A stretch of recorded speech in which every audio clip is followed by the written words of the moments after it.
So it kind of like was like, why am I sending all this crap out and no one responds? It's like, oh, that's, you know, I don't know. I don't think I'd have the time to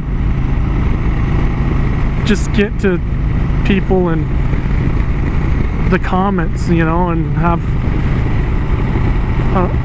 me when I was working. I don't think I would, yeah, have that much time. I think the only people to motovlog are people they are trying to do this for a living, and they put all their time, or they just are constantly on their phone.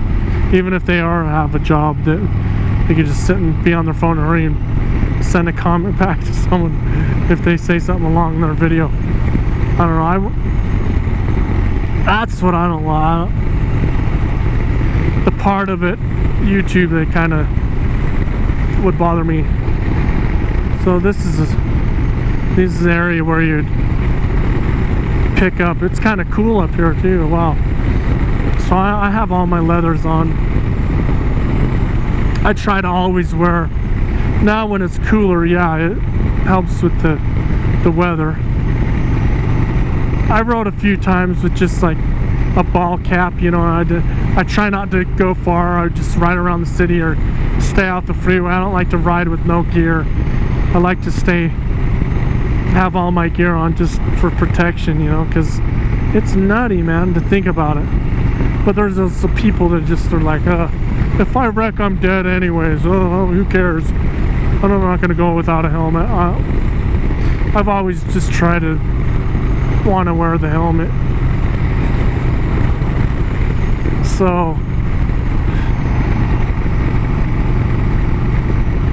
yeah, elevation is going to be like 9,000, 10,000 feet when we get to the top. And it has lookouts that you see Nebo, and you can see Spanish Fork Peak, and you can see Timpanogos. You can see out in the distance, pretty far away, all the high mountain peaks. This area is really incredible up here.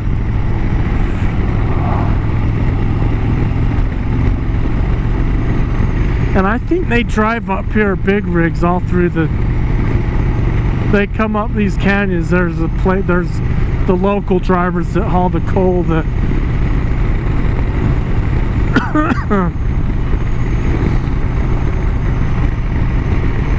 they go through Schofield. It's just, we're in some high elevation. Yeah, I just have some leather pants on there. They kind of, my boots are high, but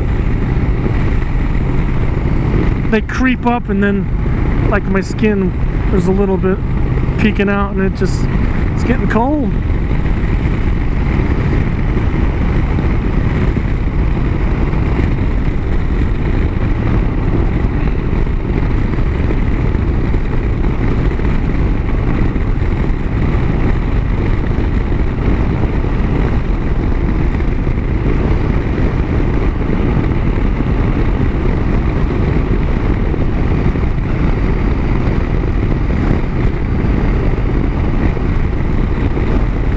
So there was just a turnoff that went to the left. If I took that road, I would go to Schofield.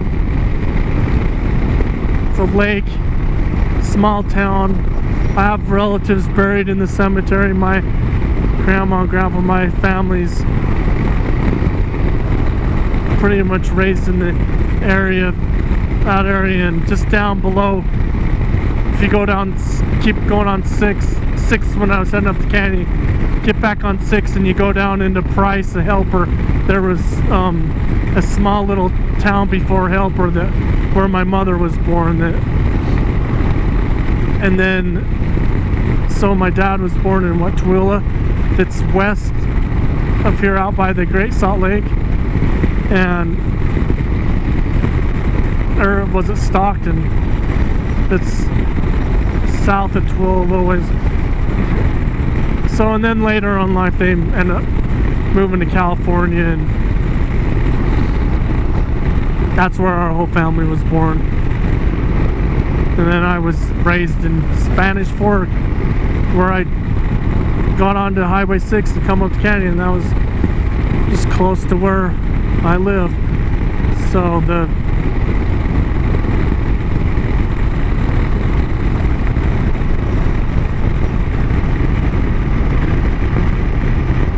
what, I don't know,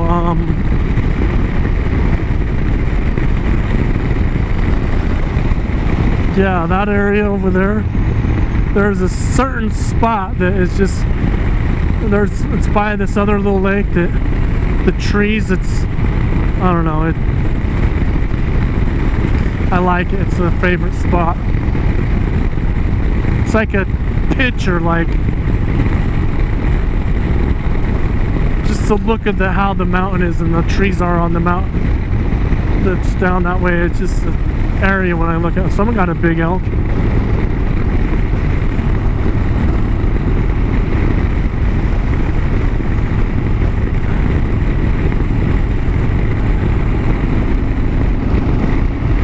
Ooh, yeah, it's chill. There's a bunch of little lakes up in here.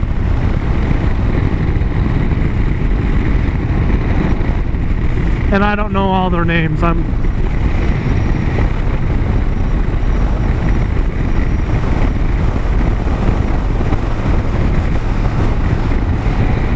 So we're getting close to the top.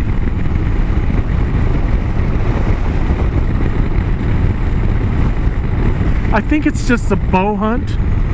It could be the rifle hunt. I don't know. I don't know when the hunts are. Which ones are, how long they last. And I know the bow hunt lasts a lot longer than the rifle if you're hunting for elk. Ooh, yeah, it's a little nippy. That part of my leg's going numb.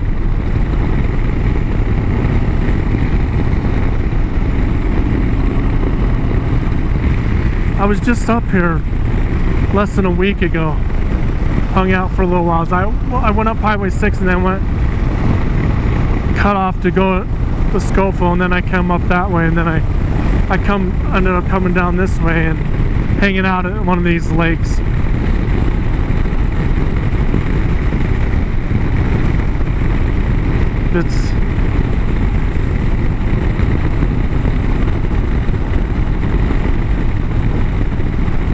But it had snowed.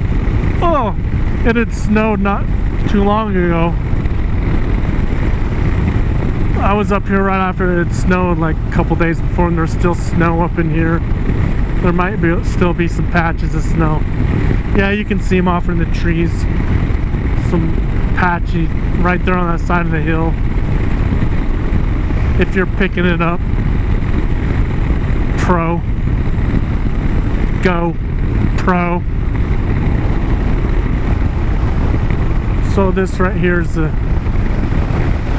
Skyline Drive where a lot of hunters will go on their ATVs, and I went down that dirt trail a little ways. It was, maybe I'll go down it and see the sun's facing right when I look out that way. It'll drop down into 9,655 feet. Yeah, getting up, it's up there. So yeah, try to keep my head over there so you guys can see those 5 horizons.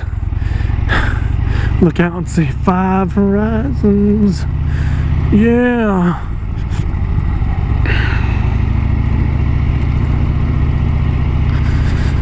I don't want to start singing to you guys. Yeah, I don't even know you. You might embarrass me. I might embarrass myself.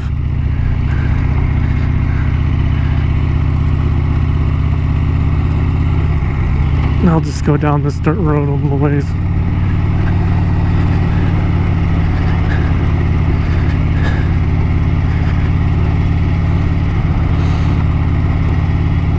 I was coming back from down south somewhere, one of the national parks down there, and I went up, is it Ephraim? The camp where this will go all the way down and down back in Nephi, down in that valley. It ended up turning into dirt road. I was like, oh, bummed. See, that's the times I'm like, damn, I wish I had a KTM or something that I could just go faster, you know. And I could go faster on this, but I'm just paranoid of riding on a dirt road with all these, there's some sharp rocks. I was up in the mountains, up Provo Canyon where the Squaw Peak is, and there's a dirt road that runs, that'll go across the mountains up high, and it'll come back down into Springville and Hobble Creek Canyon, and just in my Jeep and going slow down, you know, the rocky road, and there's bigger rocks than the, you know, this is small little gravel type stuff, but they're, you know, one of the rocks just punctured around my tires.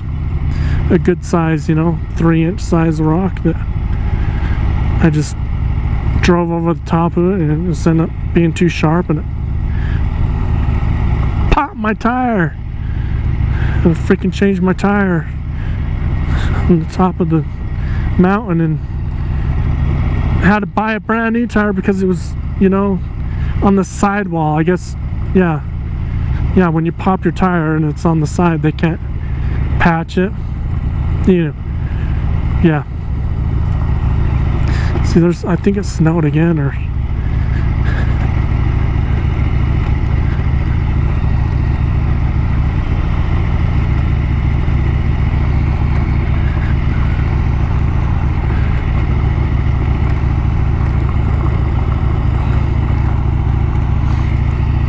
yeah, see, it's gonna be hard to see the sun shining when I look that way, and it'll be harder.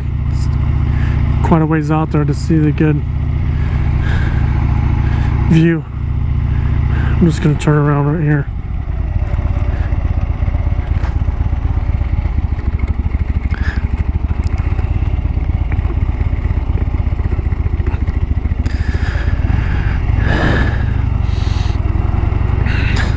So yeah, when I got this bike, when that guy, I was telling you that I jumped from story to story. See, I'm just remembering, I was telling you that when I purchased this, and about how the guy tried to get me to buy his bike at work, and the guy had told me, yeah, you don't need a motorcycle license. I asked him, do you have your motorcycle license? I was like, do you need a motorcycle license to get a... So within the month, I had went in and I had picked this out, and I only went to that one dealership and I picked out the Street Bob. Before that, you know, I'd get on and I'd look at the bikes on the, and I was checking out the different specs and everything, and I thought this would be the best one for me. It's a good bike. But I'm going to tell you now, it's just like everything. It's like surfing and doing things that when you see something, you see these riders just looks like they're all relaxed and chilling on the on the bike, like so comfortable, and oh no, you're in for it. It's not what you think. Definitely not what you think. I might be a wuss. But so I was telling you about how the guy at work told me, yeah, you don't need a license to go in and buy a bike. You can just, you know, get a bike if you're approved. You have a little bit of money, throw down on it, and it just surprised the hell out of me. And so I just like, I need to buy a Harley. I always wanted the Cruiser. I would have loved to have a dirt bike. I wanted to ride my friend's dirt bike growing up more, but he would never let me jump back on that dirt bike. I would have jumped the shit out of it off jumps, because I would on my bike, you know, catch air, and I love catch air on my bicycle, pedal bike, and I'd see him do it, little jump. I'd be like, let me take it off the jump. I might have when his other brother rode it, but his older brother, the one that let me ride it, and then I was like peeling out and going all over the place. He was freaking out and stopped me as soon as he could. I think he just was like paranoid. He just always had to be in control, and I was unfamiliar with him, so right away he's sticking his hands up. Probably made it worse. So he always would ride the bike, and his brother had the four-wheeler. I always rode on the back with his brother. I was good friends with him growing up, but we'd ride the four-wheeler, and I'd always be on the back of the four-wheeler. Sometimes he would get the motorcycle if his big brother wasn't somewhere around. He'd be able to take it somewhere, and I think I'd let him talk me into letting him let me take it off the jump once or twice, you know, really quick, just for a minute, you know, because it was Thursday. They didn't want to have to share their toys. Come on, they wanted to be on them all the time, and they were constantly on. They lived on those machines, and I lived on the back, man. When I was hanging out with them and good friends, I'd just go on the four-wheeler. And then you got the winter time where you pull sleds behind four-wheelers, and I started doing it where you pull a snowboarder, you know, make a jump, and then someone with a snowboard would get a rope on they'd tug you off the, you know, and tug you up to the jump with the snowboard. And I never got the chance to do that. I never had a snowboard when I was that young, so I first took one of my old school skateboarding decks. This is in the 80s when the skateboard didn't have a nose. It was just completely flat, you know, and I took all the trucks and wheels off, and I got an old leather rope, or a leather belt out of my dad's closet or something, found it in the garage, and I just cut straps. I nailed it or screwed it to the top of that skateboard, and I went backwards with the tail facing, you know, forward on, because we always had hills where, you know, where they're building houses, and they'd leave a big huge pile of dirt, so we just have a one straight run hill. There's some deer. That guy's checking out those deer, and they're close.